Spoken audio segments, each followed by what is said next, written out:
إن الدين عند الله الإسلام وما اختلف الذين أوتوا الكتاب إلا من بعد ما جاءهم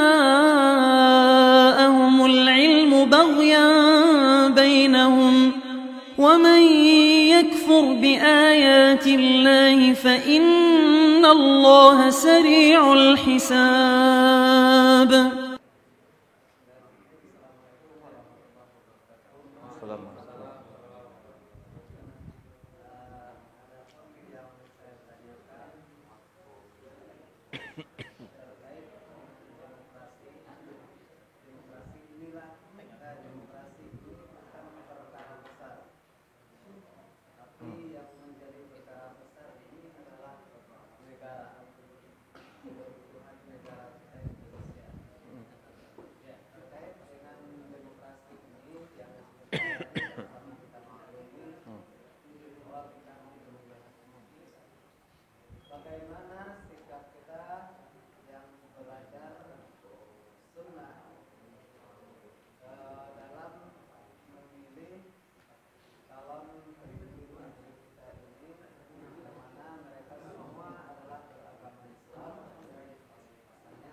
Waalaikumsalam warahmatullahi wabarakatuh. Pertama, kita dudukkan dulu usulnya. Semua kita memaklumi, mengetahui bahwa demokrasi itu sebuah ideologi. Sebuah ideologi yang terdapat di dalamnya itu ideologi yang bertentangan dengan Al-Quran, As-Sunnah. Dan di antara ideologi pokok itu apa? Menjadikan yang banyak itu sebagai ukuran untuk kebenaran. Sehingga dikatakanlah kesepakatan rakyat atau suara terbanyak dari rakyat seolah-olah itu adalah suara Tuhan atau seolah-olah itu adalah ukuran kebenaran. Menjadikan suara terbanyak sebagai ukuran untuk menilai itu sesuai itu tidak dengan Al-Quran? Jawabannya tidak. Karena Allah Ta'ala berfirman dalam surat Al-An'am, tidak salah 116 ya. Kalau tidak salah 116 ya. Allah Ta'ala berfirman, wa in tuti' aktsara man fil ardi yudilluka an sabilillah.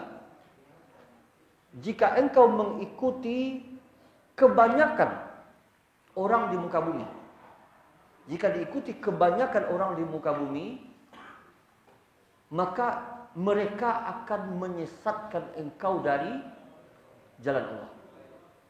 Ya ada, betul, 116. Ya. Maka ayat ini jelas menunjukkan mengikuti orang banyak itulah ukuran kesesatan. Karena itu para ulama buat sebuah kaidah, laisatil ibratu bil kasrah wa innamal ibratu bit tariqil ladzi kana wa alaih. Bukanlah ukuran standar kebenaran itu dengan banyak. Akan tetapi standar kebenaran itu dilihat dari mana? Di jalan mana seseorang itu berada. Bukan banyaknya. Kalau jalannya batil, maka menjadi benar oleh banyak. Begitu. Maka jika kaidah mengikuti orang banyak inilah yang jadi pegangan, yang menjadi standar untuk menilai, memutuskan dan seterusnya, maka Al-Quran mengatakan yudilluka an sabilillah. Karena dimulai dengan in itu termasuk kata syarat itu. In, jika begini, maka begini. Maka begini itu pasti terjadi jika apa yang terletak setelah in itu dipenuhi. Jika engkau melakukan syirik dan mati di atas syirik, maka kekal di neraka. Pasti itu. Jika engkau beriman, beramal soleh, maka surga. Begitu. Itu pasti. Dan Allah Ta'ala mengatakan di sini, bukan spekulasi ini. Bukan spekulasi, bukan sesuatu yang masih bisa diselisihi. Tidak. Allah katakan, in tuti', jika engkau mentaati, mengikuti aktsara man fil ard, kebanyakan orang di muka bumi, maka pasti yudilluka an sabilillah, mereka akan menyesatkan engkau dari jalan Allah. Pasti sifatnya, bukan mungkin, pasti itu. Maka jadilah mengikuti orang banyak menjadi jalan seseorang jatuh dalam kesesatan. Dan demokrasi dibangun di atas dasar mengikuti yang banyak. Berarti sepakat kita ini menyelisihi Al-Quran. Yang kedua, dalam demokrasi terdapat sebuah kezoliman, dan zolim lawannya apa? Adil. Maka kalau ada yang mengatakan ini pemilu yang adil, bohong itu. 100% bohong. Kalau dibawakan adil kepada definisi syariat. Kecuali adil definisi mereka. Tapi adil dalam definisi syariat tidak mungkin. Kenapa? Karena demokrasi dibangun di atas kezoliman, bukan di atas keadilan. Apa kezoliman itu? Kezoliman tersebut adalah menyamakan yang tidak sama. Menyamakan yang tidak sama. Bapak punya anak, satu TK, satu kuliah. Bagilah anak TK itu uang jajan 1.000. Bagi pula anak kuliah 1.000. Ini adil atau zalim? Gitu. Menyamakan yang tidak sama. Menyamakan yang tidak sama sebuah kezaliman. Maka dalam demokrasi disamakanlah antara mukmin dengan kafir. Ya enggak? Nah, ini adil atau zalim nih? Sedangkan Allah Ta'ala berfirman, afaman kana mu'minan kaman kana fasiqan. Surah apa itu? Sajadah. Afaman kana mu'minan kaman kana fasiqan? Apakah sama orang mukmin dengan orang fasik? La yastawun. Allah katakan tidak sama, kata Allah. La yastawun, tidak sama. Allah sebutkan dalam surat As-Sajadah setelah pertengahan ayat. Afaman kana mu'minan kaman kana fasiqan la yastawun. Apakah sama orang mukmin dengan orang fasik? Tidak sama. Kita mengatakan sama. Zalim itu? Zalim itu. Menyamakan ulama dengan orang tak pendidikan, orang jahil. Menyamakan orang soleh dengan pelaku dosa, pembuat maksiat. Menyamakannya. Maka itu kezoliman. Dan kezoliman yang paling besar apa? Menyamakan Allah dengan makhluk. Makanya Allah Ta'ala berfirman dalam surah Luqman, Inna syirka la zulmun azim. Sesungguhnya syirik betul-betul kezoliman yang amat besar. Puncak dari kezoliman, yakni menyamakan Allah dengan makhluk. Kau tadi menyamakan mukmin dengan kafir, menyamakan laki-laki dan perempuan. Laisa dzakar kal unsa, tidak sama laki-laki dengan perempuan. Menyamakan soleh dengan fajir. Maka dibangun di atas kezaliman. Lalu bagaimana dikatakan ini adil? Di mana tak adilnya? Sedangkan azasnya adalah seperti itu. Menyamakan yang tidak sama adalah kezaliman. Maka banyak ayat Al-Quran yang dia langgar. Berarti kalau telah jelas itulah usulnya. Itulah usulnya. Maka ketika kita mengajak orang untuk memasukkan ke dalam kotak ini, maka ungkapan lainnya apa? Ayo akhi,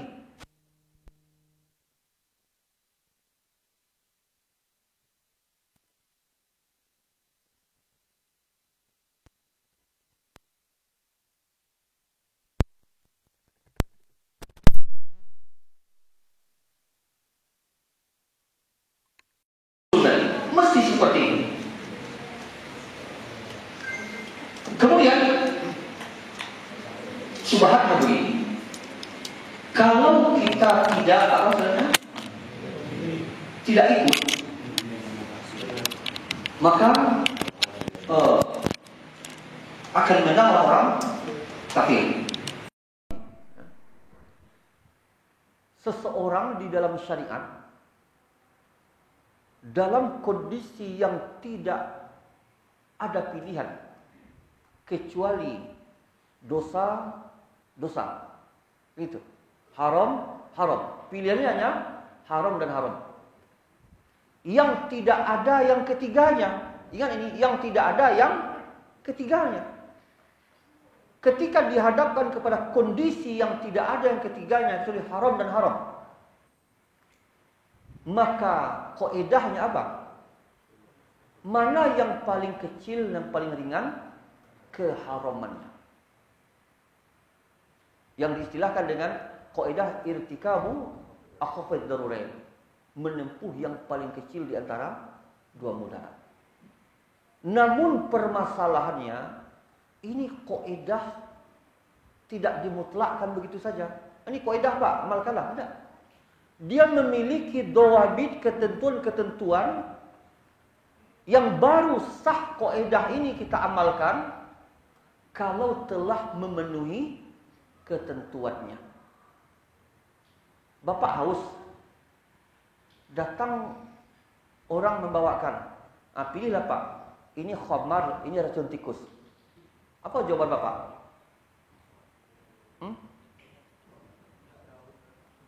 Apa kira?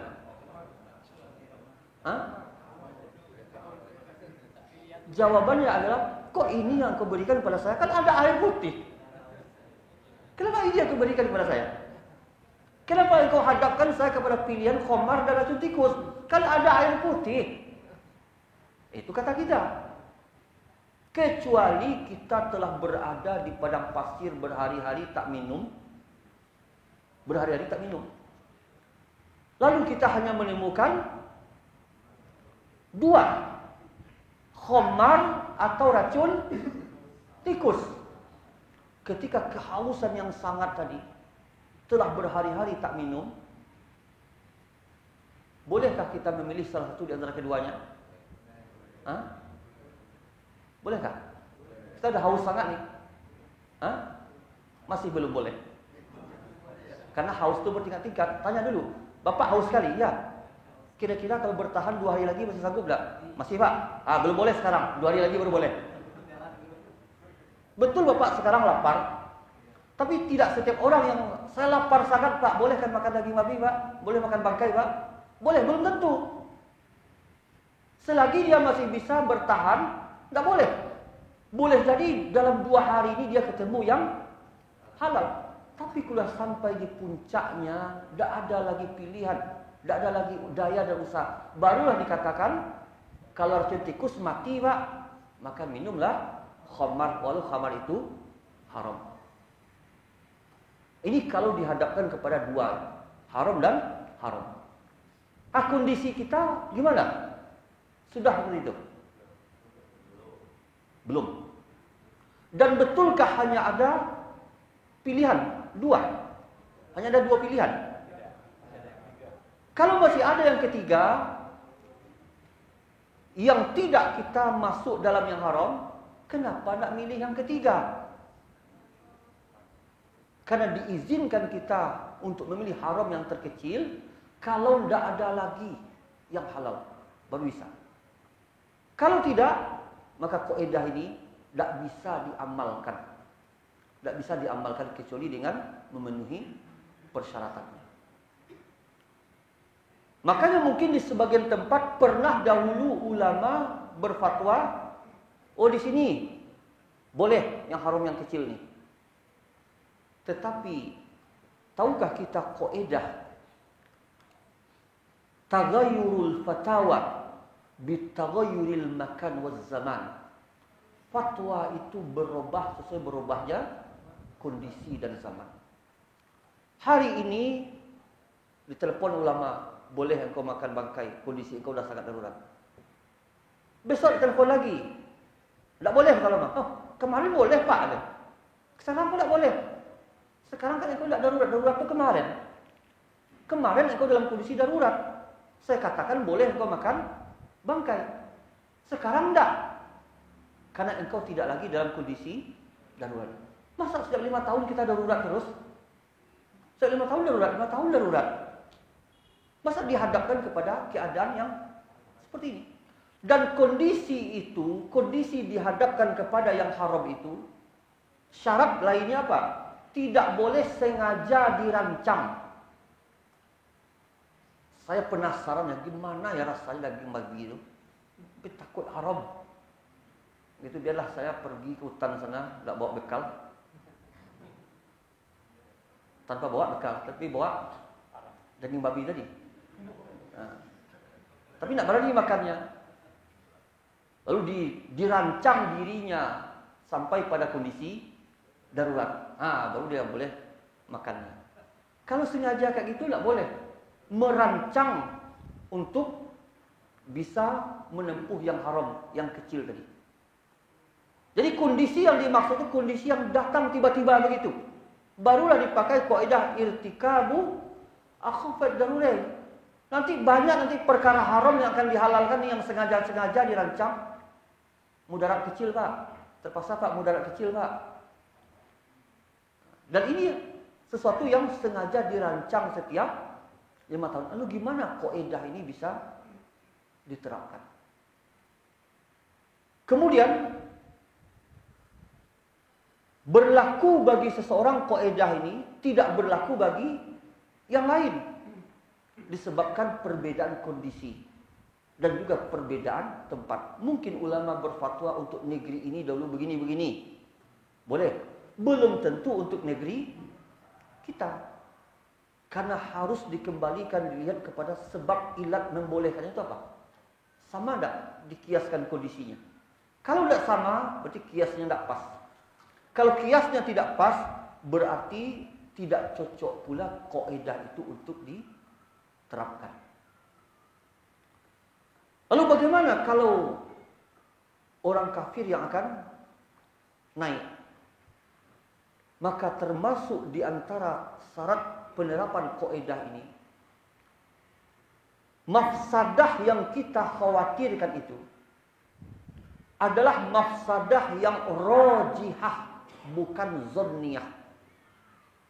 Itu mafsadah bahaya yang diambang mata, yang mesti dia terjadi secara kauniyah, mesti seperti ini ujungnya.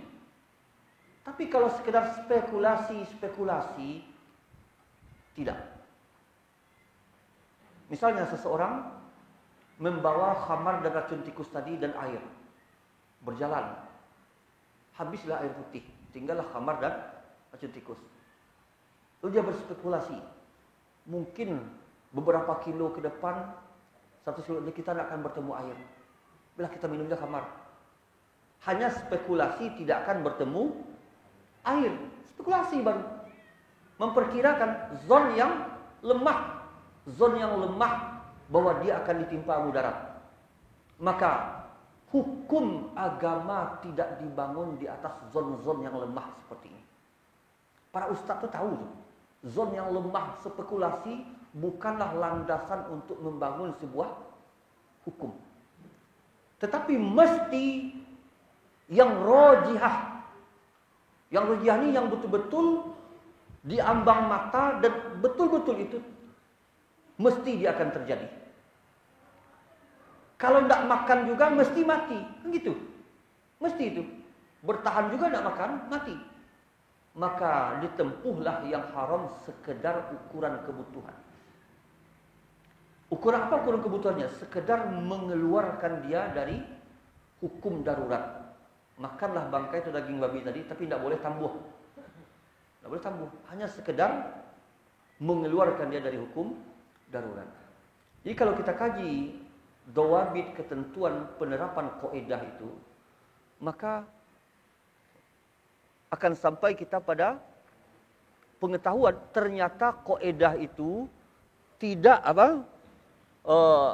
tidak cocok untuk diterapkan. Sama dengan fatwa ulama terkait dengan hadis-hadis dhaif. Hadis dhaif boleh diamalkan menurut sebagian ulama di dalam fadilah amal. Orang hanya tahu itu aja. Kan ulama membolehkan beramal dengan hadis dhaif dalam fadilah amal. Tetapi tahukah dia ketentuannya?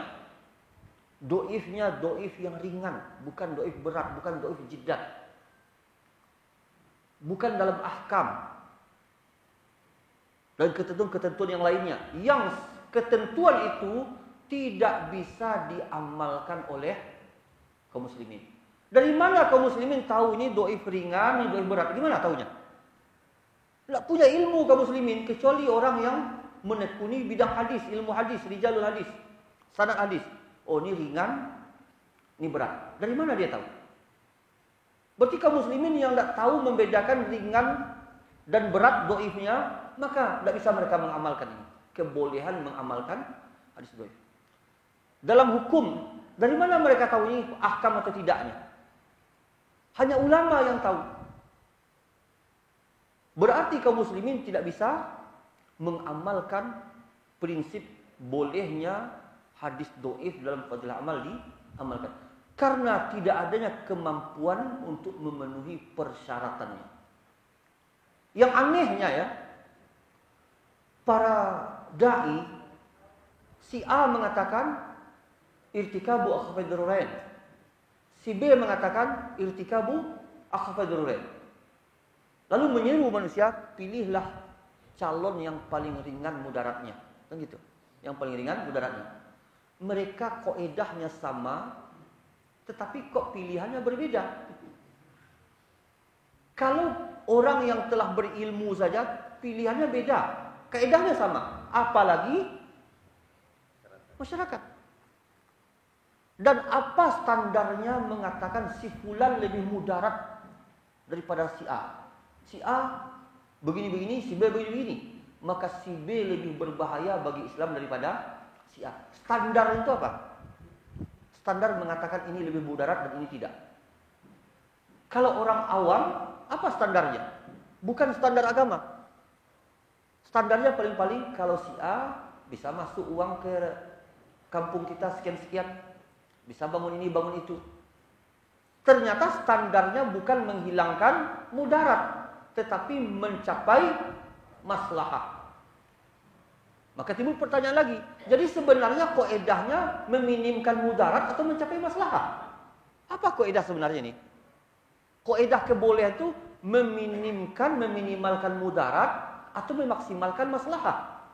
Kalau tujuannya mencapai maslahah, otomatis batallah kaidah irtikabu khafad darurat.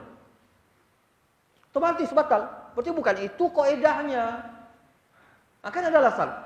Kalau ini lebih maslahah nih. Maka kita jadi bingung jadinya. Sebenarnya alasan engkau ini apa? Meminimalkan mudarat atau memaksimalkan maslahah? Kalau tujuannya ini lebih maslahah, berarti batal kaidah yang dipakai tadi. Bukan mudarat lagi timbangnya, maslahah lagi timbangnya. Lalu, mungkinkah kita memperbincangkan maslahah dalam perkara yang asalnya haram? Mana yang lebih maslahah, Pak? Kita bikin rumah perjudian ke rumah khamar. Mungkinkah itu? Kita timbang itu. Artinya tidak ada perbincangan maslahah pada sesuatu yang jelas haram. Ubah lagi alasannya. Kita mempergunakan hak suara kita. Kan itu alasannya. Maka lebih aneh lagi menurut kita. Biasanya istilah hak ini hanyalah untuk sesuatu yang halal. Bisakah kita katakan, Pak, Bapak punya jatah segelas kamar tuh hak Bapak tuh. Gimana? Orang-orang membagikan kamar. Ambillah hak Bapak. Adakah hak dalam perkara yang haram? Jadi istilah hak itu hanya dalam perkara yang halal. Tidak ada istilah hak dalam perkara yang haram. Jadi kita mau bertanya lagi. Jadi ini usulnya asalnya halal atau haram? Kalau halal itu apalagi perdebatan, habis perkara. Tentu tidak butuh lagi fatwa ulama. Kalau itu jelas terang halalnya. Tidak butuh lagi. Masa kita mau minta fatwa ulama pula untuk minum air segelas ini? Coba tanya fatwa ulama, akhi halal tidak itu akhi? Tidak perlu lagi. Kalau sudah terang halalnya. Maka adanya khilaf di sini karena asalnya tadilah yang haram. Ulama khilafnya itu bukan masalah halal haramnya, sepakat itu haramnya. Tapi khilafnya itu hanya dalam masalah kapan menempuh mudarat yang ringan itu diizinkan. Di situ khilaf. Kalau haramnya itu sepakat, maka kita katakan tidak tepat dengan istilah menggunakan hak suara. Bahkan sampai ada pula ustadz yang mengatakan antum akan dipertanggungjawabkan di sisi Allah nanti kalau ternyata hak antum tidak dipergunakan, terpilihlah yang ini. Betulkah nanti kira-kira? Kita kira-kira aja. Allah akan bertanya, wahai hambaku, kayak gitu. Kenapa engkau tidak ikut? Terbayang oleh kita. Tidak mungkin. Pertanyaan seperti itu. Lalu Allah menghukumi kita sebagai orang berdosa karena tidak ikut. Jadi seolah-olah dibawa bahasa-bahasanya itu, yang ini tidak usah permasalahkan lagi. Ini sudah sah halal. Seolah-olah begitu. Seolah-olah begitu. Sekarang kita bertanya, betulkah kehinaan yang menimpa Islam ini karena tidak ikut pemilu? Tidak. Itu yang insya Allah akan kita jadikan materi kajian nanti. Nabi SAW bersabda dalam hadis yang dikeluarkan oleh Imam Abu Daud.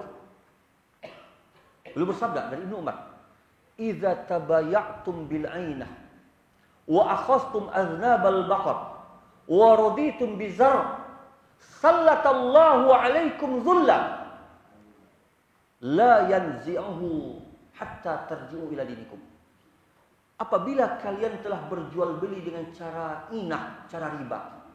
Jadi apabila riba itulah yang telah tersebar di tengah-tengah kalian, muamalah haram itu yang telah tersebar di tengah-tengah kalian, kalian tidak peduli lagi dengan halal dan haram. Wa akhastum aznabal baqar, dan kalian telah memegang ekor-ekor sapi. Kalian telah disibukkan dengan peternakan kalian. Itu usaha orang dulu. Wa raditum bizar', dan kalian telah ridho dengan sawah dan ladang.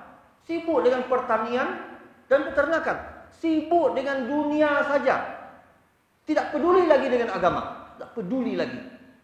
Wa taraktumul jihad, dan kalian tinggalkan jihad. Kalian tinggalkan usaha untuk mempelajari agama Allah, mengamalkan agama Allah, memperjuangkan agama Allah, membela agama Allah. Maka itulah saatnya sallallahu alaikum dhullah. Allah timpakan kehinaan kepada kalian. Allah jadikan kehinaan itu menguasai kalian. La yanzi'uhu. Allah tidak akan pernah mencabut kehinaan itu selama-lamanya. Jadi Allah akan biarkan kalian selama-lamanya dalam kehinaan. Hatta tarji'u ila dinikum. Sampai kalian kembali kepada agama kalian. Inilah satu-satunya solusi keluar dari kehinaan ini. Sampai kalian kembali kepada agama kalian.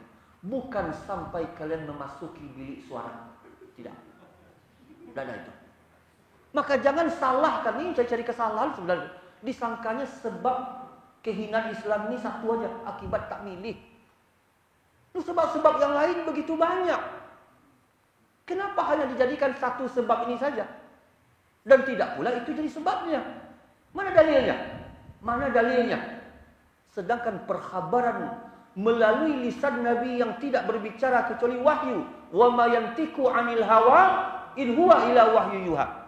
Tidaklah yang beliau ucapkan sesuatu yang sesuai dengan hawa nafsunya, tapi yang beliau ucapkan adalah wahyu. Dan wahyu mengatakan seperti itu. Inilah sebabnya. Ini sebabnya, penyakitnya, tetapi disebutkan obatnya. Apa obatnya? Tarji'u ila dinikum. Kembali kepada agama kalian, itu obatnya. Lalu kapan mau sembuh penyakit? Engkau mengkonsumsi sesuatu yang tidak jadi obat. Engkau sakit flu, engkau makan krekel. Kapan sembuh flu-nya? Tak akan sembuh selama-lamanya.